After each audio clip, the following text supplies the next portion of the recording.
Estamos na Semana Maior da Igreja Católica, em que relembramos a paixão, morte e ressurreição de Cristo. Este Arquivoar é um convite para além das orações. É para enxergarmos dores da humanidade que Jesus ainda carrega e frutos diários de ressurreição.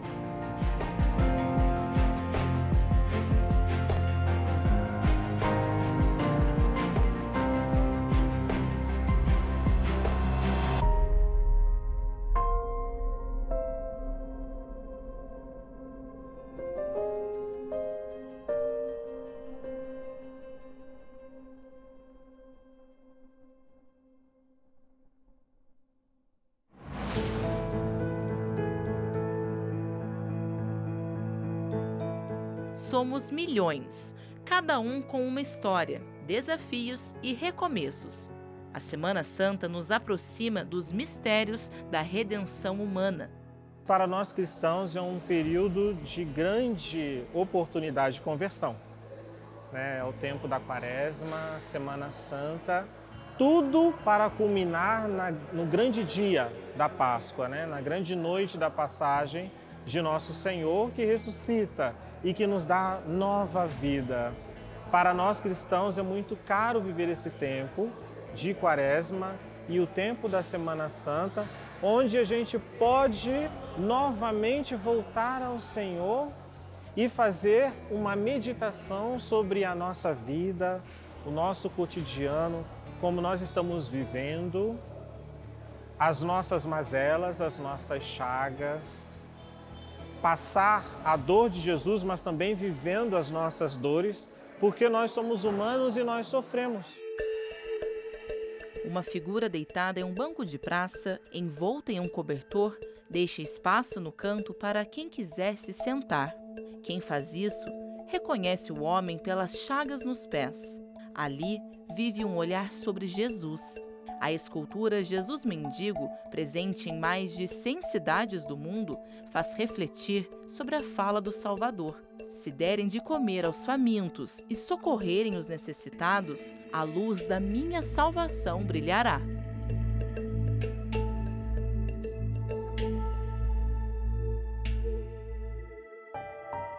Mas entre os sofrimentos de hoje, a invisibilidade dos que estão nas ruas ainda chama atenção.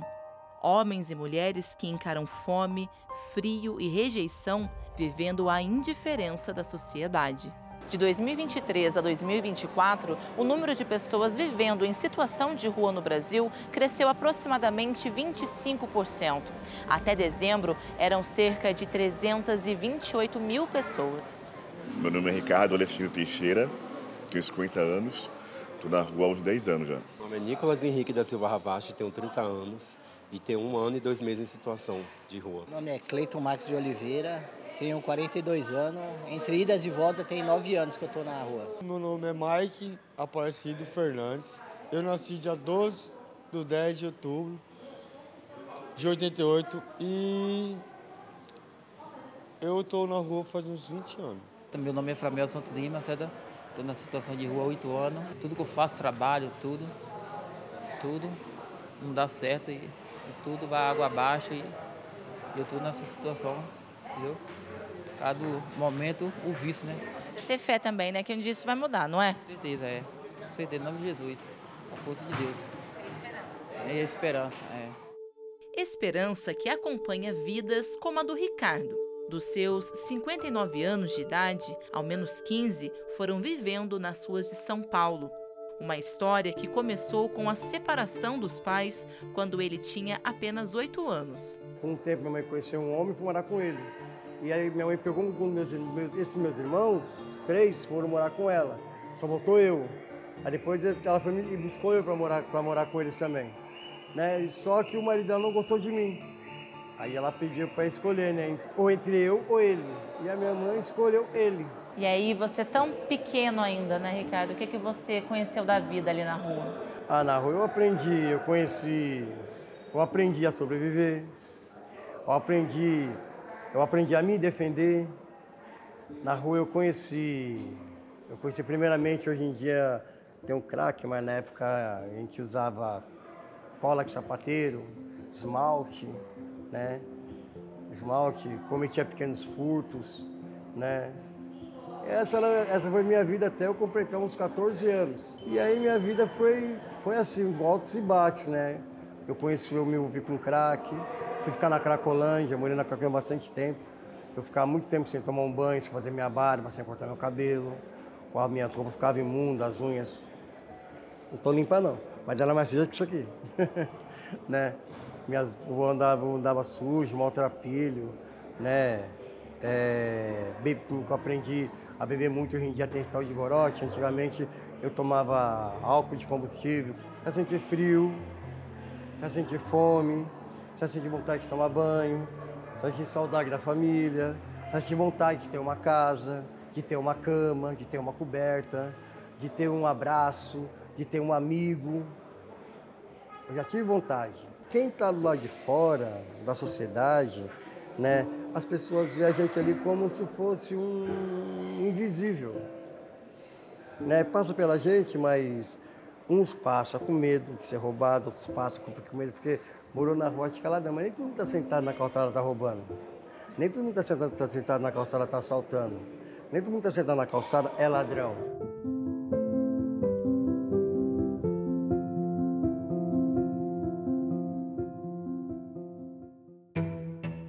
A redenção já aconteceu, mas a paixão e o sofrimento continuam com a humanidade. O homem das dores não abandonou os que ele salvou e segue carregando a cruz de cada ser humano. De Jesus para Maria. É assim que essa senhora prefere ser chamada por desconhecidos como eu. Ela não revelou seu nome verdadeiro ou idade. No meu encontro com Maria, fico um pouco com ela no seu espaço, que não pode ser chamado de casa. As condições são precárias. Em meio a elas, o pertence mais valioso brilha em suas mãos, o terço. Mas ela já não conta mais os dias que se passam, os natais ou o ano novo que chega. A história é muito feia. A gente tem que se apegar com Deus, né, Dona Maria? Ele é tudo. Ele é tudo?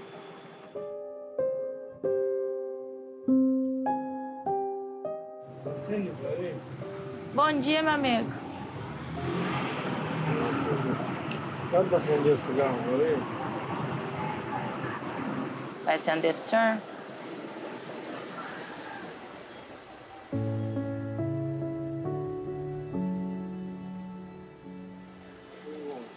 Opa. É um ajudando o outro, Dona Maria? Na rua é assim? É um ajudando o outro? Às vezes. Posso ver seu tercinho? O terço da senhora?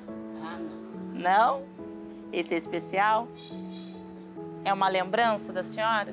É um bem materiais. Sim. Maria, eu conheço ela há uns 20 anos na rua já. Ela saiu um tempo, depois ela ficava aqui na minha calçada, depois desse tempo que ela saiu, ela ficou um tempo fora. Ela dormia aqui na calçada? Aqui, igual esse rapaz. Ela tinha uma barraca montada igual aquela lá aqui. Sim.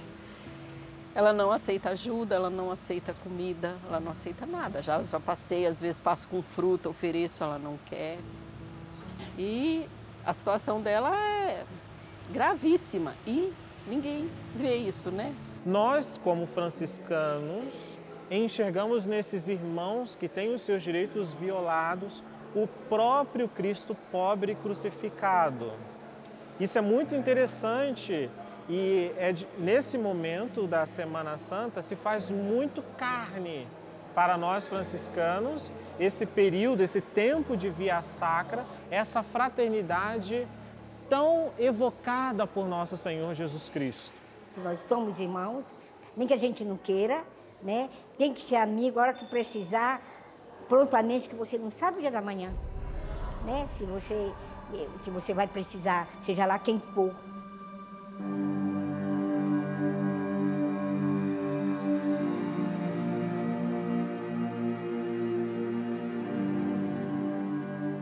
Na mais rica metrópole do país, pessoas dormem no chão, em praças, outras se unem para usar drogas. Enquanto carros de luxo passam, ao lado, filas de quem não perde a fé e busca a refeição do dia. A Gabriela é uma delas. Meu nome é Gabriela da Silva Pinto, tenho 29 anos e eu estou na situação de rua desde o dia 3 desse mês. Como você chegou nessa situação? Então, aqueles males da vida que a gente não espera, mas que acontece. Eu vim para São Paulo, sou do Paraná, mas moro em Porto Alegre e eu estava com uma proposta de trabalho.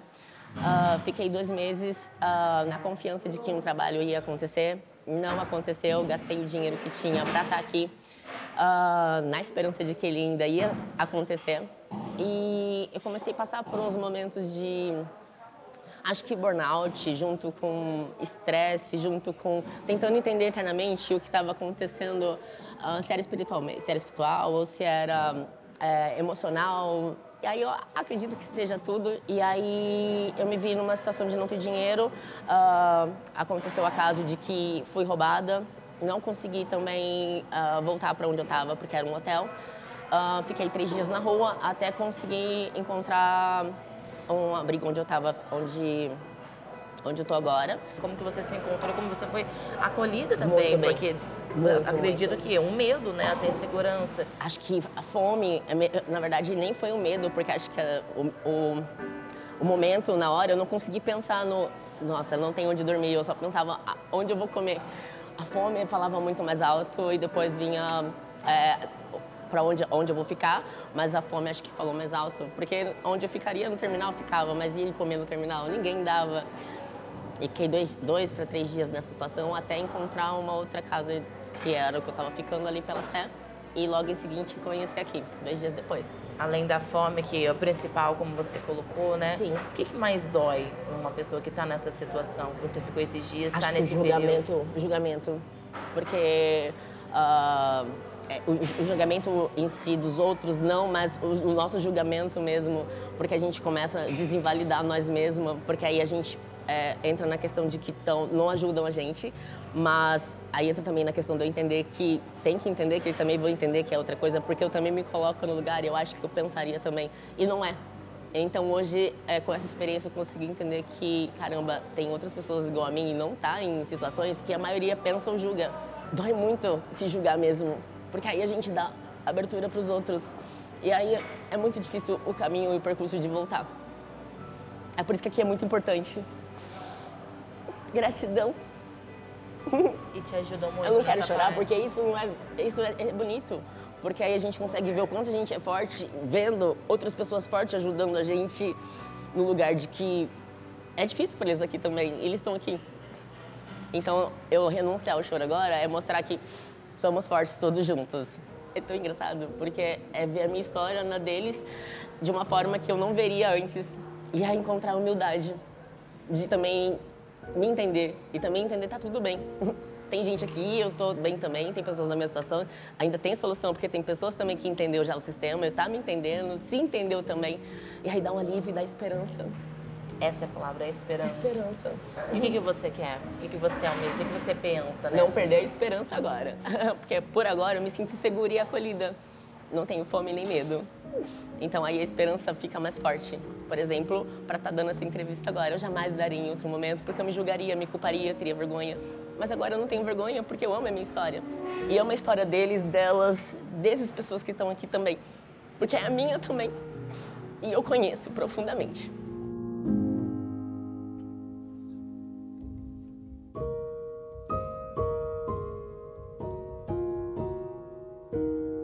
Marcelo, que no momento também se alimenta neste abrigo municipal, está enfrentando novamente as dificuldades de viver nas ruas. Comecei a entrar em vícios, né? Que é desespero, mas na verdade aconteceu um negócio do nada comigo. Comecei a sentir muita dor na cabeça, dor no peito, eu fui parar na rua. Aí eu comecei a buscar a Deus, né? Aí eu melhorei.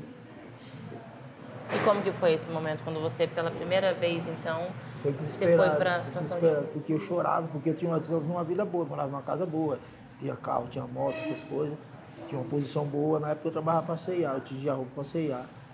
E eu não pagava moradia, não pagava alimento, não pagava nada, só o meu salário nem roupa, porque eu pegava a roupa do corte, tinha roupa, eu mesmo fazia minhas cores, meu tingimento das minhas roupas. Então ali pra mim eu tinha uma vida boa, né, entendeu? Ia pra congresso, pros negócios, pra evento.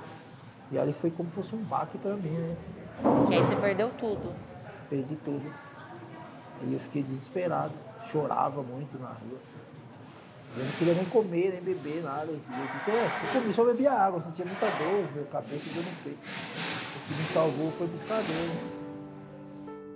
Mas o pernambucano, que ficou sem teto pela primeira vez em 2006 e se recuperou entre idas e vindas, voltou à situação de rua no dia dessa gravação. E o que você vai fazer agora? Agora eu vou almoçar e vou tentar arrumar uma pernoite, uma vaga fixa, não sei como. Tem paciência, não vou ficar desesperado. Aí nesse meio tempo eu até comecei a piscadeira, comecei até a evangelizar as pessoas na rua. Como foi isso? Foi bom. Eu comecei a me consagrar muito. E é o que eu pregava, quando eu tinha 9 anos de idade, eu pregava o evangelho, né? Aí eu tenho uma vocação, né? Aí eu pensando em voltar de novo. Talvez isso que eu estou passando é por fato de não estar falando de Jesus para ninguém.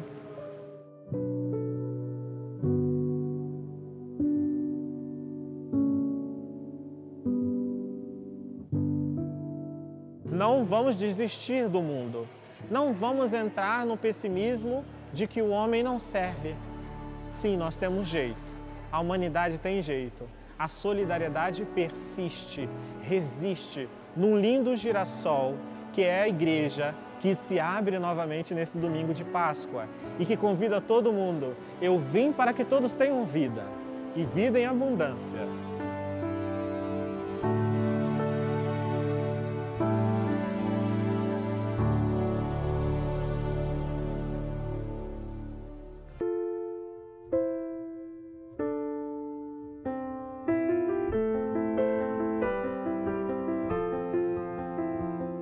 Milhares de imigrantes que fogem das guerras, da fome e buscam mais oportunidades veem no Brasil a chance de recomeço. Mas o olhar de expectativa de dias melhores entrega também as dúvidas e inseguranças. Nas malas, o pouco do tudo que ficou para trás. Em solo brasileiro, um respiro de esperança para reconstruir a história. Porque Jesus também foi imigrante. Nosso Senhor, assim que nasceu, São José ouviu pelo anjo: pegue o menino e a sua esposa e vão para o Egito. Então, Nosso Senhor sentiu na pele o que é ser imigrante, o que é começar a vida do zero. Então, em cada imigrante que chega aqui de mala e cuia, nós enxergamos esse Cristo que não tem para onde ir. O fluxo migratório no Brasil de 2010 a 2024 foi de cerca de 2.300.000 pessoas, segundo o Ministério da Justiça. Neste período, o maior número de refugiados foi de venezuelanos, seguido por migrantes do Haiti e da Bolívia. Entre os bolivianos que estão aqui no nosso país está o Daniel, que chegou no Brasil, Daniel, há cerca de um mês, mais ou menos isso? Sim, um mês estou aqui com mi esposa, vine con mi esposa, con mi filha de 8 años. Y bueno, estamos viendo como buscando trabajo. Mas o que vocês deixaram na Bolívia, né? Por que vocês vieram para o Brasil? Vinimos a Brasil, bueno, porque queríamos crecer más. Los videos que veía en internet, habían videos bien bonitos a un principio, ¿no? Era un sueño lejano.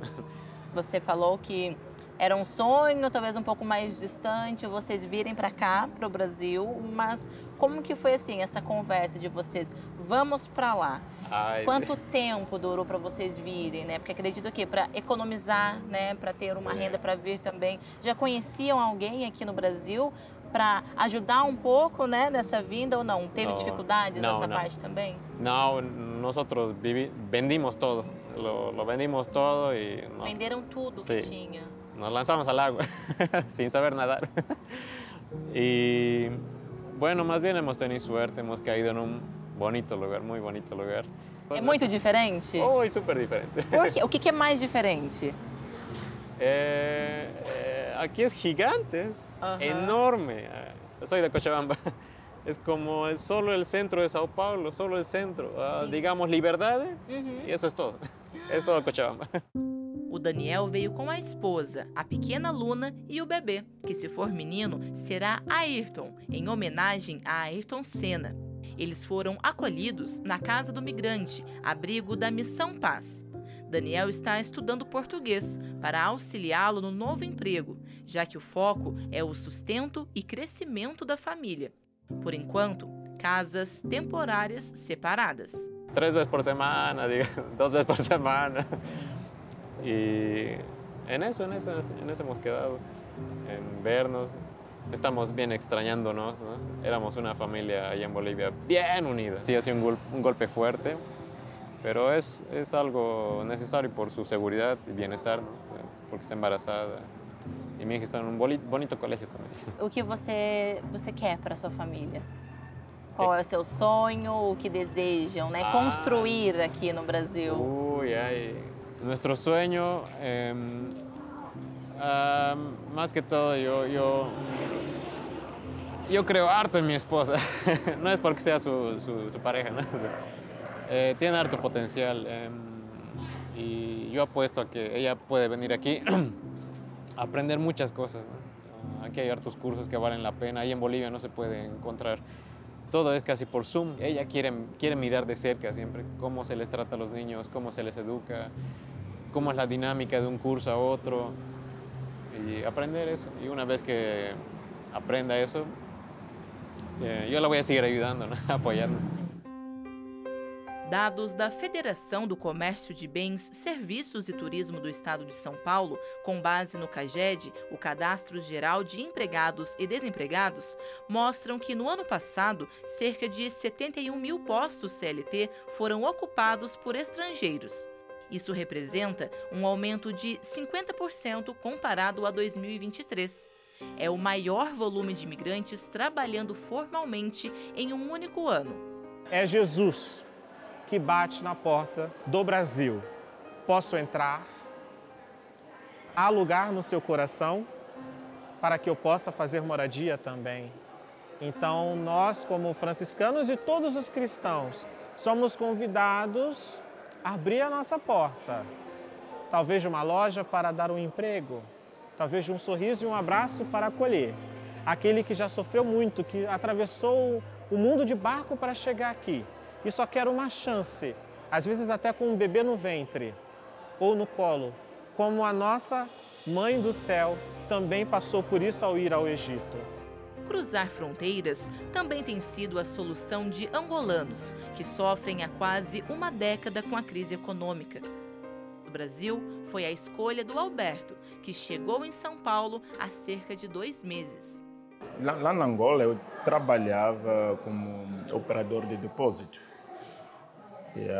Trabalhava, mas depois, quando surgiu a crise em 2016, as coisas começaram a ficar apertadas para o país.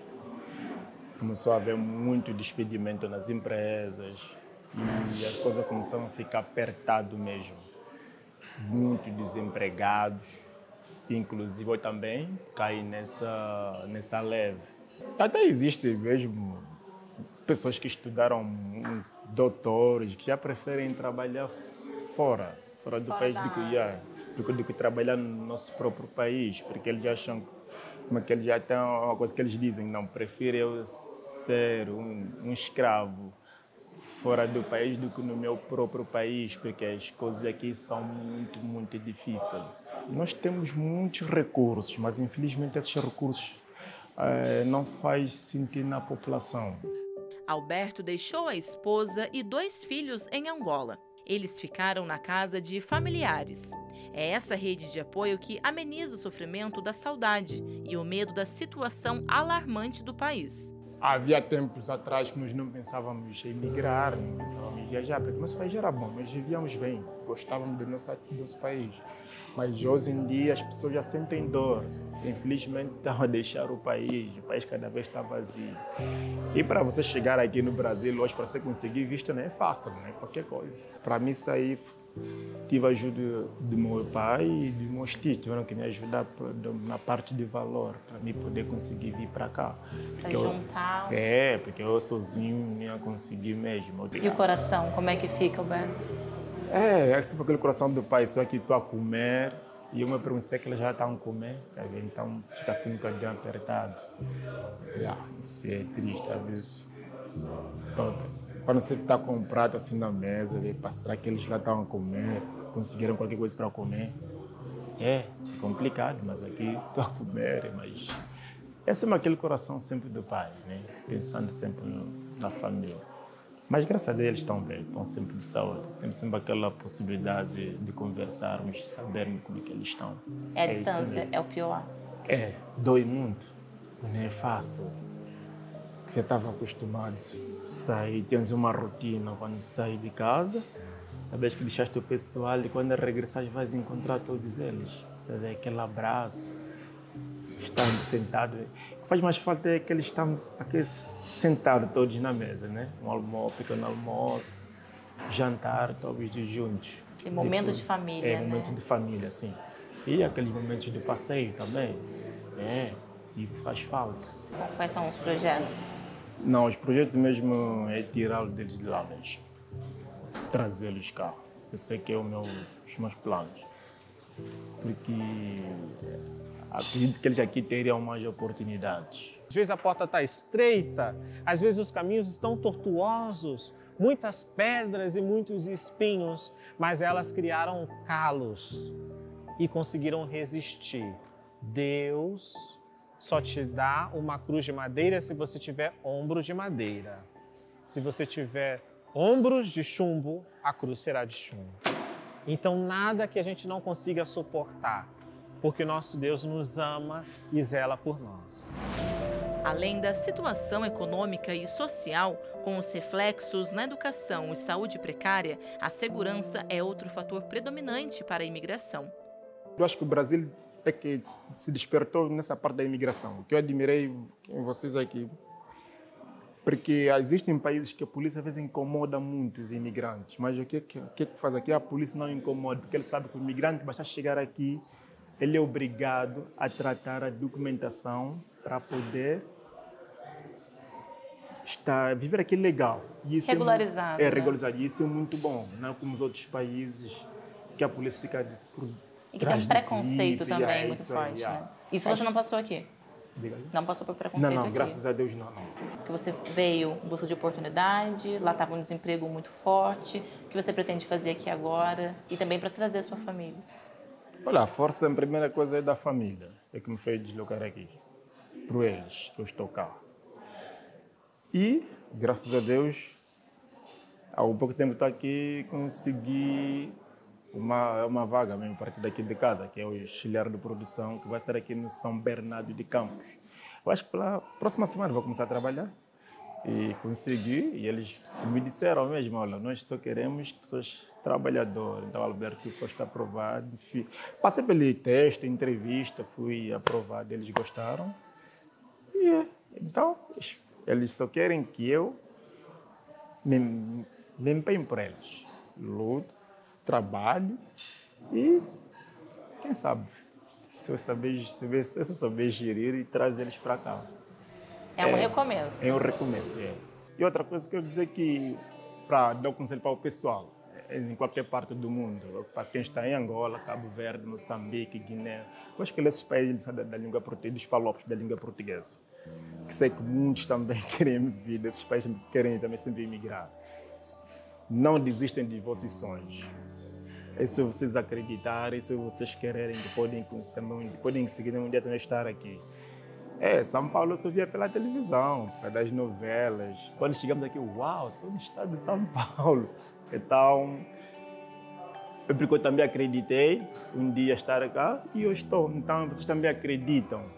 Vem que é um país, São Paulo é um estado tranquilo, dos homens, das pessoas trabalhadoras, pessoas que recebem bem os imigrantes. Não podem acreditar nos vossos sonhos. Vem mesmo cá, que é um estado muito tranquilo. Agora, para a minha família,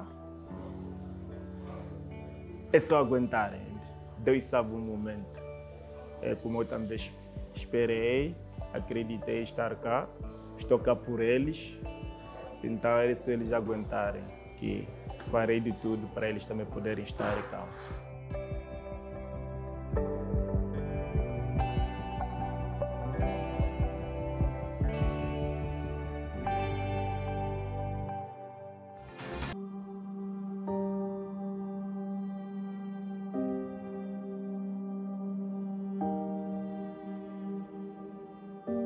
A cada dia, estamos com uma rotina mais acelerada. Os compromissos, o tempo. E a Semana Santa nos desacelera. É um respiro necessário para meditarmos sobre a misericórdia de Jesus, provocando mudanças de atitudes para a verdadeira conversão.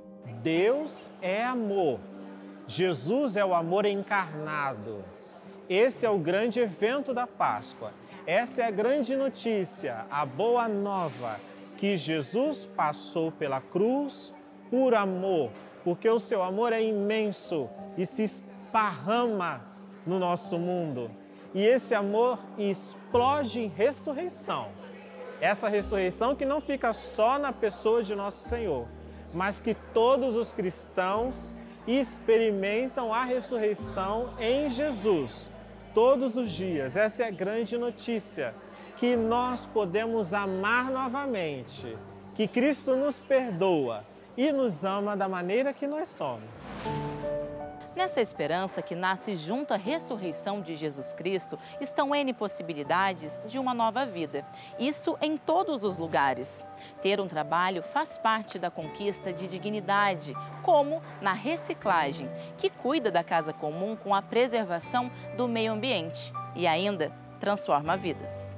Como a do Ícaro, mineiro de BH que há 21 anos venceu o vício das drogas. A reciclagem não deixa de ser uma metáfora. A história dele também se transformou. Hoje, a meta é conquistar um lar. Parecia algo muito distante para quem foi para as ruas ainda na infância. E aos 7 anos de idade já veio na minha mente. Minha mãe era, como é que fala, camelô. Aí eu acabei indo para a rua junto com ela para ela vender os negócios. Não tinha babá, não tinha condições. Aí eu fui para a rua, acabei conhecendo o mundo da rua. E coloquei uma coisa na mente, que eu era um cara muito aventureiro, que eu gostava de aventura. E fui para a rua achando que era uma aventura. Aí eu acabei acabando em vícios de droga, como o crack principalmente. Fiquei quase 15 anos fumando crack.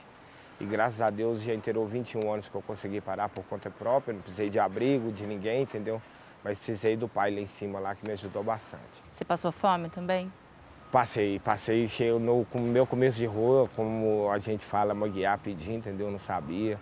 Aí eu tinha que forçar, rascar saco de lixo, entendeu? Mexendo em lixeira. Talvez eu passava ali, né? Como tem um xodó lá, como fala, BH, McDonald's, esse negócio. Aí eu passava, às vezes eu vinha em cima da mesa, a pessoa já foi embora, eu chegava, pegava.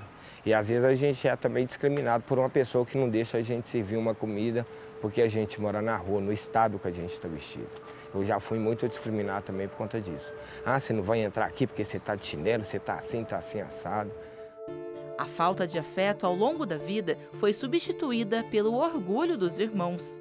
Todos os meus irmãos, graças a Deus, são casados, têm os meus sobrinhos, São entendeu? quantos irmãos? São mais 5, são 4. Família é grande. 5, é. Aí todos já estão casados, já estão com a mulher, já estão com sobrinhos e tudo. E cada um está vivendo a sua vida.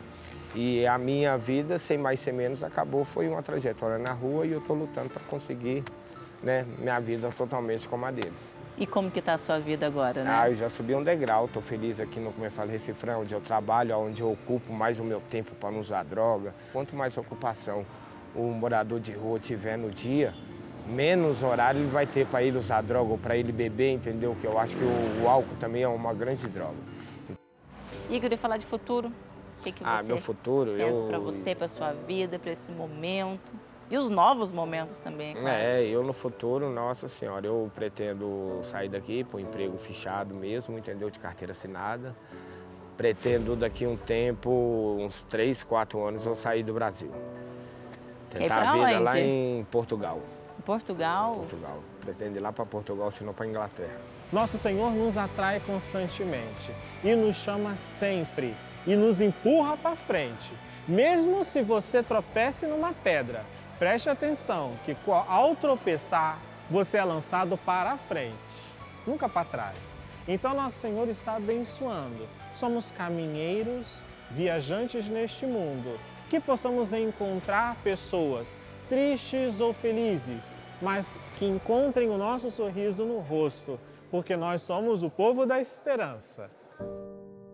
Migrar para outro país, para novos conhecimentos e experiências, também nos faz peregrinos da esperança. Com oportunidade e as ferramentas certas nas mãos, novas e bonitas histórias acontecem. Assim foi com Luiz, cozinheiro da República Dominicana, que chegou ao Brasil em 2020. Lá eu tinha uma vida boa, mas também por causa do preconceito e racismo que tem lá hoje em dia, por causa do haitiano contra o latino também, fui obrigado a sair do meu país. Aí eu cheguei a Manaus, aí só fiquei 6 meses. Depois daí, fazendo trampo, cozinha, pouca coisa aí, consegui recoletar para minha passagem. Aí eu cheguei aqui na cidade de São Paulo, no ano 2020, na verdade. Já veio na pandemia, então, para cá, né, para São Paulo. Já estava pronto na pandemia, mas não estava já avistado sobre isso. Então, aí, o que aconteceu? Aí eu cheguei morando no aeroporto. Fiquei também 2, 3 dias quando eu cheguei, com frio, com fome. Apesar da força de vontade e experiências profissionais em cozinhas francesas, Luiz enfrentou dificuldades e ficou em situação de rua. Cheguei diretamente na Praça da Sé, na verdade. Quando eu tinha movimentado mais ainda, tinha um monte de gente morando lá. E aí... Te assustou nesse momento, quando você chegou? Eu assustei mesmo, porque na verdade eu estava sozinho e não sabia falar também muito português. Aí, mas fica apavorado, na verdade. Aí, mas na verdade tinha pessoas ali, morador de rua também, que me ajudaram com a marmita e me protegeram também. Foi marcante passar fome e ficar dias sem banho. Mas, com a orientação de serviços públicos, regularizou sua documentação, conseguiu uma vaga no Centro de Acolhida ao Imigrante, Casa de Assis, e começou a se reerguer. Há 5 anos, ele trabalha nesta obra social. Com a contribuição do seu trabalho, são distribuídas cerca de 500 refeições apenas no almoço. Já à tarde, o famoso chá do padre não pode faltar. Sinto muito grato também por dar aquela refeição, fazer para ele, fazer esse tipo de parte. Porque também eu sofri pouco essa situação de rua, mas esses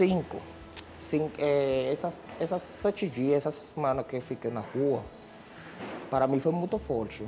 Eu estava acostumado, mas ele que já tem uma vida toda, morando na rua, passando fome e frio, é muito forte e é muito triste também. E para mim, eu me sinto orgulhoso por ter ajudado ele também. E fica aqui até o dia de hoje também. E a sua vida, né, Luísa? O que você ainda almeja? O que você busca? Sua família ainda está para lá? Já conseguiu trazer o pessoal para cá? Como que está essa parte também? Na verdade, minha vida é um pouco triste, porque eu sou viúvo, eu sou pai de 3 meninas. E ela está lá, no meu pai. E então, aí eu não consegui arrumar mais pessoas, porque minha esposa, ela faleceu, não consegui me casar de novo. Sinto muita saudade também da minha filha, da minha família também. Não é igual que ele me ligue, manda texto. É muito diferente, na verdade, porque ele também tem saudade de mim. E eu estou aqui para fazer uma vida nova. O Brasil é muito bom, na verdade, no geral. Eu me sinto muito grato por isso. Eu abraço a todo mundo.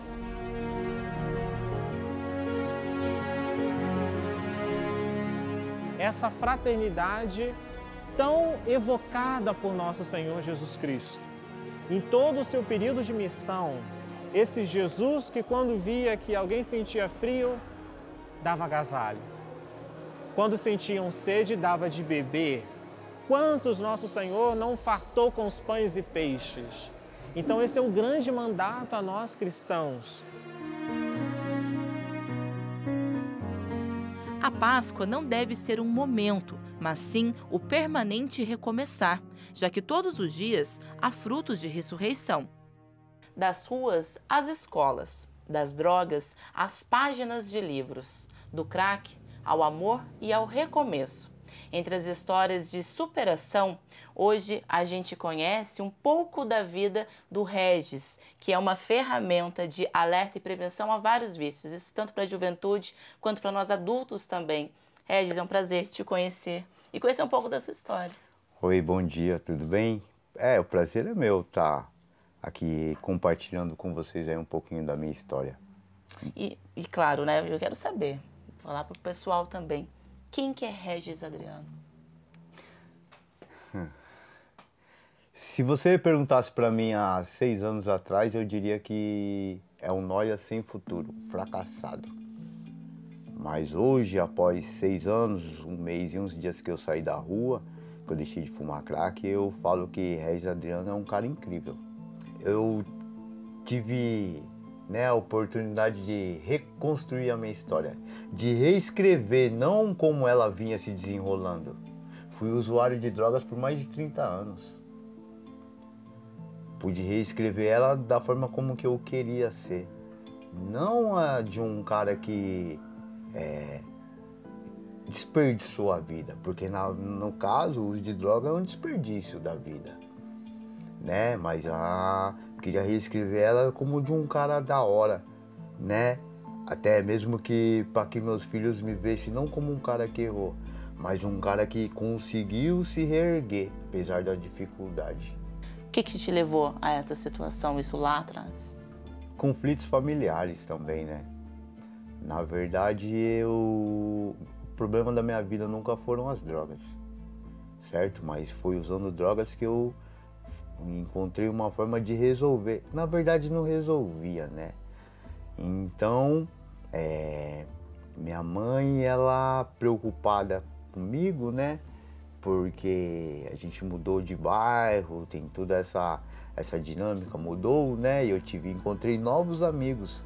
E minha mãe olhou e falou, mano, esses meninos aí, ó. Então, na minha parte da minha juventude, meu relacionamento com ela não era muito confiável. Quando minha mãe indagou, esses meninos aí, você tá fumando um? Eu falei, mãe, não tô não, mas esses meninos aí, eu falei, beleza, você nunca acreditou em mim mesmo, vou fumar pra você falar com razão. Rebeldia foi lá em cima, falei, e aí agora? Tô fumando. Não só fumei, como me envolvi no tráfico. Foi assim, muito triste, né? Muito triste, porque eu, desde os 16 anos dele de idade, eu ia na escola buscar ele. Porque eu já ficava com medo, eu já tinha receio disso. Porque eu conhecia alguns meninos, né, que usavam droga. Então eu ia buscar ele, eu achava que eu ia conseguir, né? Ainda os meninos pegavam e falavam, vai lá, mamãe já chegou, veio te buscar na escola. Eu achava que eu ia conseguir, eu não ia nunca se misturar com esses meninos. Mas eu acredito que isso não depende da pessoa que você anda, depende de você mesmo. Uma mãe jamais vai imaginar que o filho vai se envolver com droga, né? Então foi... E ele morando na rua, então, pra mim foi pior ainda. Muito tempo da vida dela, ela se sentiu culpada, porque da maconha foi pra cocaína, pro crack, pro tráfico, pra cadeia. Hoje eu conto a minha história porque eu me vejo na vida de várias pessoas, de vários jovens, tem vários Regis por aí que também culpam os outros pelas próprias escolhas. Pode ser escolhas inconscientes, porque na hora eu não sabia o que eu estava fazendo. Mesmo que eu perdi o emprego, mesmo que eu afastava da família, mesmo que eu fui morar na rua. Na rua minha mãe me encontrou, mas eu ainda não quis voltar para casa, porque eu havia escolhido aquela vida. Pedi R$5 para minha mãe, pode me dar R$5? Em momento nenhum falei para ela, me desculpa, em momento nenhum falei para ela, ó, tô com saudade, ou me perdoa. Lembrei da droga. Porque depois de algum tempo, na vida da pessoa que faz uso, a droga se torna necessidade. Ela vira prioridade, né? À frente de tudo. Por isso as pessoas abandonam a família e por isso eu fui morar na rua. E as pessoas, os vizinhos, muitas vezes chegavam e falavam para mim, eu vi o Regis em tal lugar.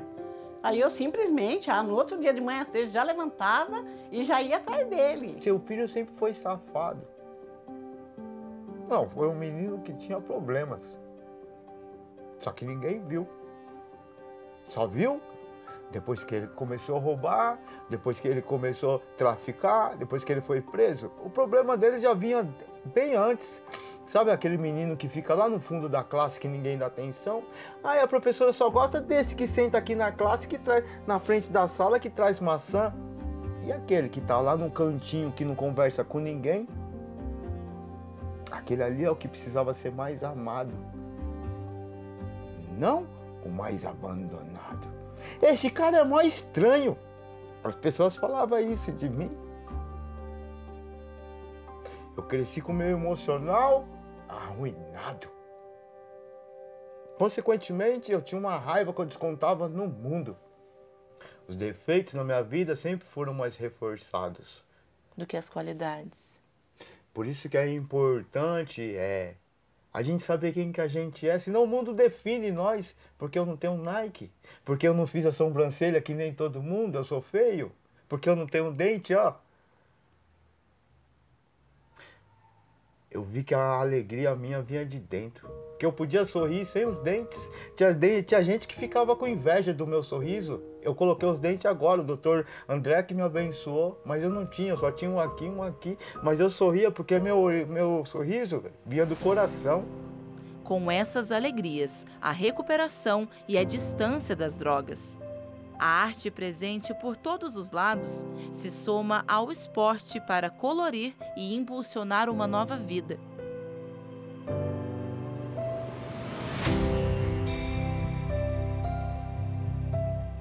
Os obstáculos ainda estão no dia a dia, mas o Regis fez manobras e venceu.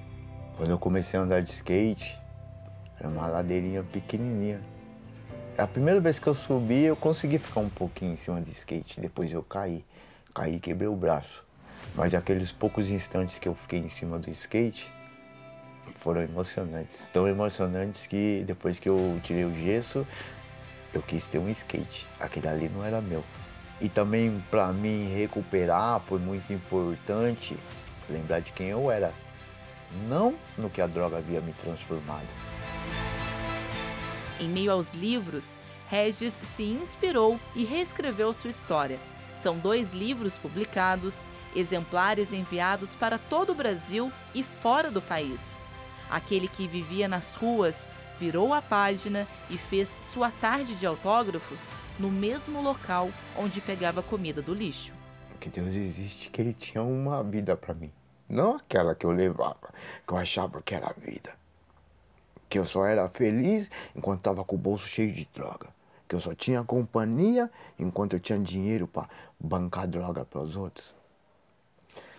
Hoje eu não tenho nada disso. Eu não tenho dinheiro, eu não tenho nada. Mas as pessoas que se aproximam de mim são essas aqui, ó. Sim. Essas são cartas recebidas de alunos das escolas por onde passa contando sua história. A conversa alerta sobre o perigo das drogas. Quando você oferece perspectivas, as pessoas se ocupam com outras coisas. Agora, quando você não dá nada para elas, que mal que tem eu ficar o dia inteiro aqui na pracinha fumando um baseado ou tomando o meu copão?